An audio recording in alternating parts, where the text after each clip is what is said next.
Well, hello, everyone. I'm James Dobson, and you're listening to Family Talk, a listener-supported ministry. In fact, thank you so much for being part of that support for James Dobson Family Institute.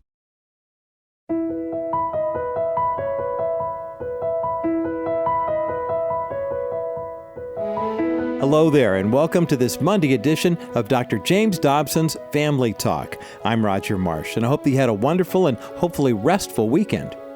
Our co-host, Dr. Tim Clinton, recently sat down with his good friend and colleague, Dr. Gary Sibcy, to discuss the importance of helping your child develop a healthy view of self. A healthy, realistic self-esteem can equip kids for success as they face the challenges of growing up and will also help them on into their adult years as well. We'll be sharing that conversation with you today here on Family Talk. Dr. Gary Sibcy is a professor of counselor education and supervision at Liberty University. He's a licensed clinical psychologist who has educated, trained, and supervised many mental health caregivers and clinicians throughout his career. Dr. Sibcy is the author of several books, including Attachments, Why You Love, Feel, and Act the Way You Do, and Loving Your Child Too Much. Here now is Dr. Tim Clinton and Dr. Gary Sibcy on today's edition of Family Talk.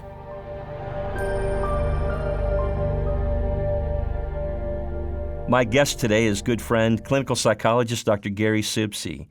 Before I introduce Gary, I want to set the table for what I believe is going to be not only an important, a critical discussion.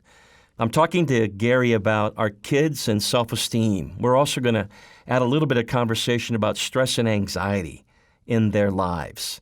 This is going to be a full hour. We've divided this into two parts, day one, day two. In most of the country, the leaves are starting to change colors. There's a little chill in the air at night or in the morning, my favorite time of the day. And if you have school-age kids, you're probably just setting the routine for a new school year. You know the drill. Packing lunches, helping with homework, doing extra laundry, shuttling kids to after-school sports. It's the dance we love to do in this season of life. Cherish it. Don't miss a minute. It goes by so fast. Whether you homeschool or your child attends public, private, charter school or some sort of hybrid, or your child interacts with peers, coaches, teachers, and other people in their lives, their self-esteem is being shaped and impacted every day. In fact, a 2015 study from the University of Washington found that a child's self-esteem is established or significantly established by age 5. That means by the time they're in first grade, your child could be one of those confident, well-adjusted little guys or girls who can handle the world they're beginning to be immersed in, or you might have a child who lacks confidence, feels insecure, maybe is a bit timid, and the results will speak for themselves. Either way, look, we all get one shot at this. You've got to press in with grace and a keen awareness of what's going on and what's at stake. Mom, Dad, you cannot undervalue the impact you're having on your child's self-worth and self-perception. Don't let that intimidate you. You have a unique opportunity to build their self-esteem, unlike any other person in a child's life as they're growing up. Here today on this topic is my good friend, Dr. Gary Sibcy. Gary, welcome into Family Talk. Thank you for joining us. Thanks, Tim. Great to be here. This is such an important topic as, the world that we're living in today is just filled with stress like we've never seen before, really, and changes. And, families are really struggling to figure out how they're going to adapt to all the, the different challenges that are in front of them right now. One of the biggest concerns that parents have is, how to help their child just keep the self-esteem, to build their self-esteem, help them to, adapt to all these changes that are going on with, going back to school, dealing with, the stuff around the pandemic, just so many different issues that come to play, that our kids get isolated and disconnected from their friends. How do we balance, going to school, watching TV, playing video games, being involved in sports, all these kinds of issues that kids bump into, and parents are trying to help them navigate. We're seeing it just maybe more than ever before. Gary, growing up's tough as it is, and parenting kids isn't an easy task. Dr. Dobson for years has talked about how parenting isn't for cowards. You got to step up and into these moments. And by the way, these are opportunities. We get to shape or certainly impact how our kids see themselves and how they're going to launch into this big old world. And Gary, you're right, with the lockdowns, the insanity of everyday life, the pandemic mess, the election stuff, go all the way through to the vaccine, and now kids having to wear masks again going into school. And I know there's a lot of debate around that. Is that going to have some type of adverse effect on our children as they, quote, go through development? And a lot of moms and dads are battling in school board meetings and all kinds of things. So this is a timely discussion, Gary. Let's step back for a second here. Every mom and dad listening right now, and by the way, this program is going to be for parents, grandparents, teachers, coaches, youth leaders, so many. But Gary, every mom or dad listening right now knows whether or not they're close with their son and or daughter. God wired us that way. If you would just stop for a moment, say your child's name. I'll say my daughter Megan, my son Zach. You also kind of got a good sense on how they're doing. Are they in trouble? Do you worry about them? And more. Gary, isn't it something how God wired that deep inside of us as parents? Well, yeah. I mean, it's so fundamental to who we are that, God made it such that the relationship that you have with your child is literally the crucible in which their self-esteem and their identity, what they value, what's important, what they seek after, all those things come out of the quality of the relationship and the relationships that they have in their lives. It didn't, happen that we just come out of the womb and we're ready to, attack the world. That just literally the way that our self-esteem and our brain and our neurobiology develops in the context of these close relationships. So we got to be really attuned to how are they operating, right? And we want to talk a little bit about some of the tools and some of the things that you can do to just strengthen that relationship if you feel like it's not as strong as it needs to be, and then some practical things to help your child build that self-esteem and build some skills that they need for dealing with their strong feelings and how to problem solve and how to have a sense of what we call self-efficacy, a sense of being able to set these realistic goals for themselves, but also being able to accomplish them. Gary, you serve as a professor at Liberty University, had the clinical psychology program there. You also are actively involved in private practice. You see families every day. You're in the life of kids. Yeah, I think you're one of the best therapists I know. You and I have done a lot of casework together. I refer a lot of people to you. Gary, one of the things I appreciate is you look at the landscape out there and you say, hey, a lot of Christian parents, a lot of parents are getting things right. You say they're loving their kids. They care about them being safe. They put limits and boundaries around them. And that's a responsibility. And a lot of parents are getting things right. Oh, yeah. I mean, they want to send them to the best schools. They want to make sure that they're in athletics. They want to try to get them into hobbies. They want them to find friends.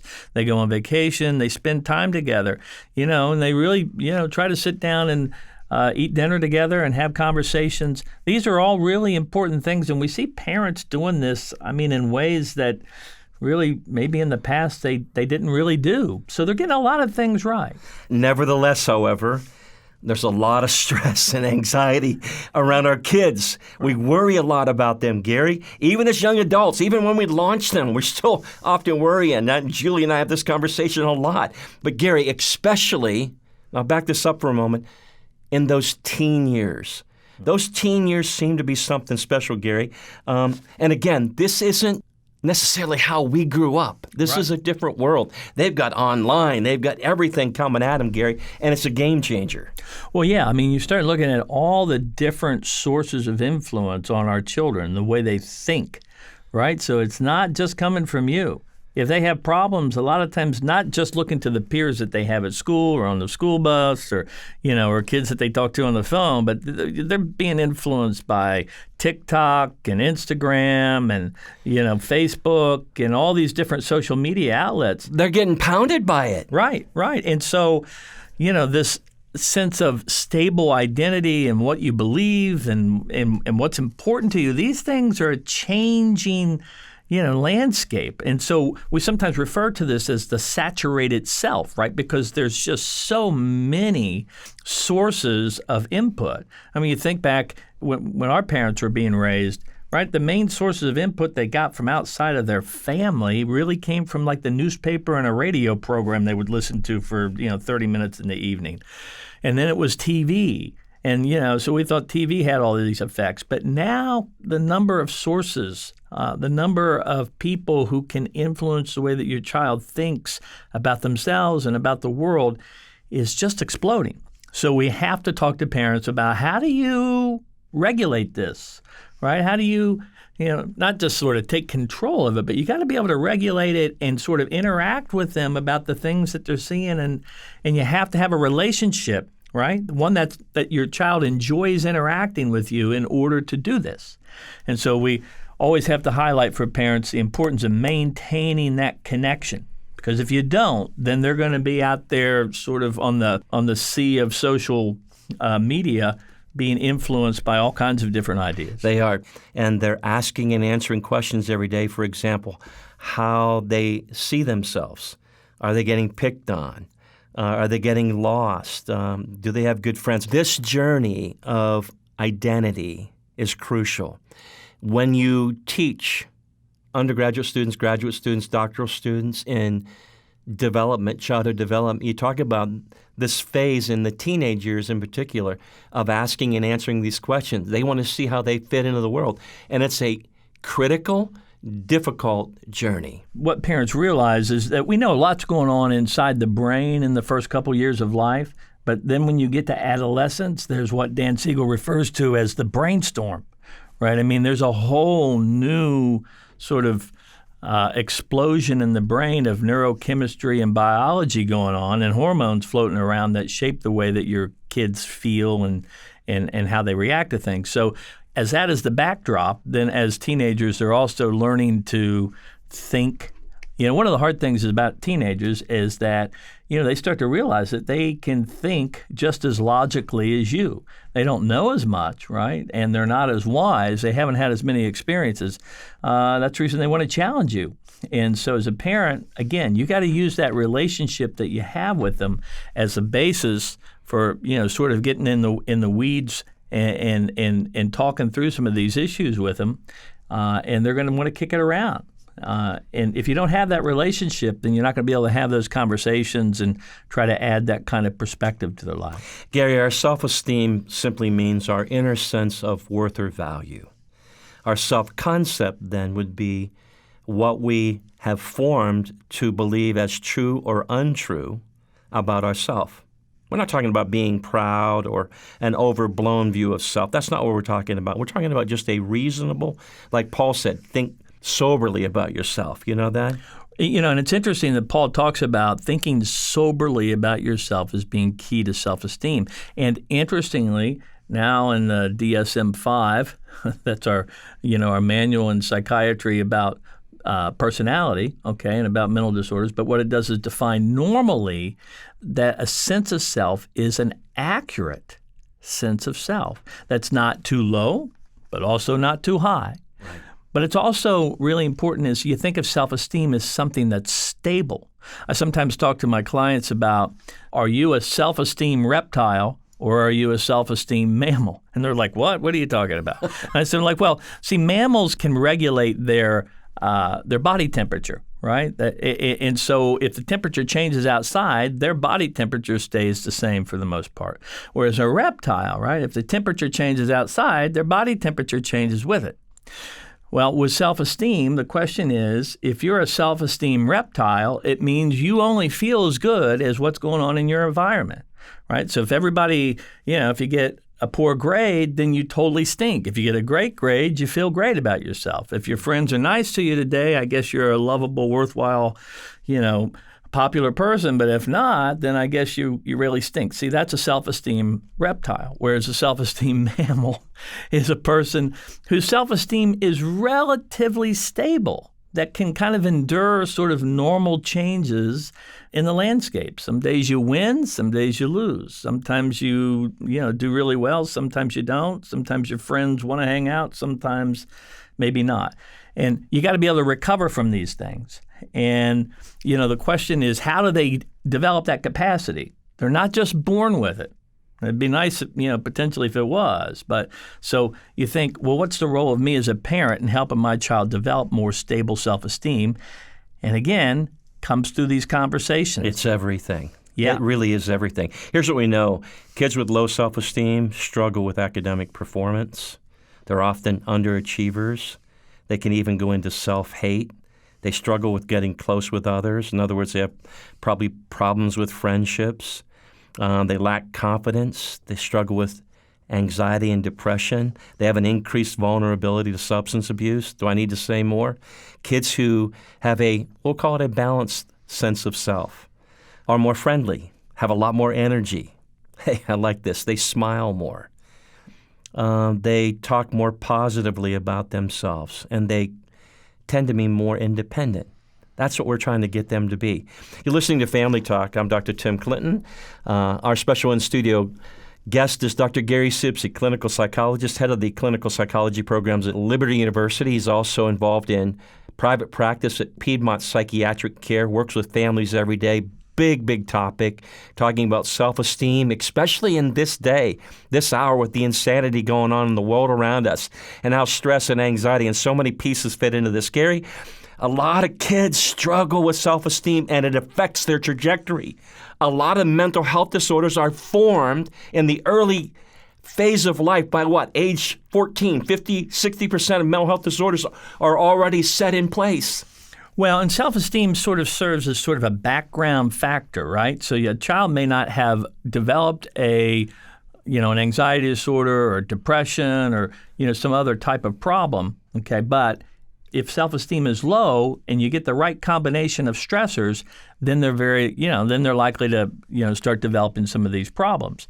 So we want to really help parents work on some of the things that help build your child's self-esteem. Building a child's self-esteem isn't just about you, walking around telling them, oh, that's great, that's awesome, you're amazing, or, making sure that they get, a trophy after, every sporting event that they get involved with. That won't get you there. No. It's going to involve some other things, which we're going to talk about later. This got my attention, Gary. 75% of girls with low self-esteem admitted to engaging in self-destructive behaviors such as cutting, bullying other girls, drinking, smoking, eating disorders. 7 out of 10 girls believed that they were not good enough or did not measure up, whether in looks, relationships, or academic performance. I mean, when you see those, that's so sobering. Yeah. Gary, let's talk about some of the top stressors for kids that impact their everyday life, and I think their self-esteem. Parents having problems, fights with friends or siblings, excessive performance demands, in other words, their tests, homework, grades, how they look, not having privacy, moving, teachers who don't like them, not having any money. You start seeing how these things begin to impact kids. Oh, yeah. I mean, on so many different levels. We always tell parents, you got to take care of yourself, and you got to take care of your relationships, and your kids are watching. So if your marriage isn't doing well, your child's watching this, and they actually spend a lot of time actually blaming themselves for what's going on with you. So take that into account. It means that it doesn't mean just feel badly about it, but make sure you seek help yourself if you need that. If your marriage is in trouble, seek help for that, right? Because if you don't, kids don't look at it and necessarily go, oh, well, mom and dad are having problems, I think I'll go do my own thing. They tend to think it's about them. Right. And just a very important point that when things go wrong for you or go wrong in your marriage, literally kids are going to blame themselves about that. And that starts to take an impact on their self-esteem. Right. And Gary, what I worry about is our kids getting lost, bullying. Gary, the conversation around masks that have been going on this fall, people are worried that taking away that kind of capacity to connect. We already gone through the lockdowns and so much brokenness in our families and this craziness from the pandemic and everything. But now kids going back to school, and I know it's important to protect, to be safe and all that. Do you see there's some real potential implications here? Everybody's had this experience up to this point is just being able to read other people's facial expressions and knowing, if you're just looking at somebody's eyes, well, that's important. But looking at the rest of their face and being able to make these inferences about how they feel, really tough to do. And for certain kids who already struggle with this ability to read and understand other people's emotions, this sort of intensifies their anxiety. I wanted to mention another really important stressor to kids. At the very top of the stress scale is the death of a spouse or death of a parent, if you're a child. You know what number 2 is on that scale? A move. We're talking about a move from one, school district to another school district, or from one state to another state. That's number 2 on the stress list of all the different stressors out there. And that's what's hard, is sometimes we think stress is about how painful something is. It's not always about how painful it is. It's about how much adjustment do you need to adapt to this. And people sometimes take for granted that you can just, pull up from a community and go plop yourself down in another community and, find a church, find friends, find small groups, find schools, find friends at schools, and just sort of be completely, welcomed with open arms. It doesn't work that easily. And so people have this tremendously difficult time with that adjustment period. You often talk, Gary, and I love this. You talk about horizontal stressors, normal. We're all going to experience stress in life, but then there are these vertical stressors that get dropped on us that come in like bombs. And if you get too many of these things going off in your life that are coming out of nowhere, that are getting just boom. Right. And that stuff, it throws you sideways because you're, quote, waiting for the proverbial next shoe to drop. And so, we talk about those horizontal stressors, which are the sort of normal transitions in our life. And just keep that in mind. Transitions are great, but they're also stressful, and they require your self-esteem to be in place in order to absorb it, right? So, when your kid finally leaves preschool and goes to, regular school, to elementary school, and then to middle school, then to high school, then to college, each one of these transitions, positive, but also stressful because they require that your identity become increasingly consolidated. But a vertical stressor, too, is if as a parent, right, some stuff, say for example, things went really badly for you as a 9-year-old. Your mom got sick and was in the hospital and eventually died. Now you're a parent and you're raising your kids and they get to be 8, 9, and 10. Your brain is still going to remember what happened to you when you were 9 years old. And that's going to start to influence the way you feel and react to your kids in the present moment. So interestingly, our brain doesn't forget these things, and the vertical stressor is how it, follows you from your past and unfolds in the current developmental, platform that you're on with your kids right now. So, yes, sometimes as a parent, have to sit back and think back to what it was like for you at this time when you were growing up, and ask yourself, is that influencing the way I'm feeling and reacting to my kids right now? So much to talk about. What are some of the signs and symptoms of a child that's in a spin? Right. Conversation around what are we going to do? What can I do in my family to help strengthen this? What do I do as a parent if I'm really super worried about my child? Interesting, Gary, let's close out with this thought. George Barna says this: research now shows that what we believe by age 13, and I'll say about who we are, how we fit in, about this world, what we see going on around us, is likely what we will die believing. The continuity of those beliefs, very strong. We've got to get this right. And as parents, we've got a beautiful opportunity to impact the trajectory of our kids, how they're going to view God and life and themselves in the midst of all of it, and develop self-efficacy, ways of having success on the road forward. Gary, delightful conversation. Can't wait to get into more of this tomorrow. Thank you for joining us. Thank you, Tim.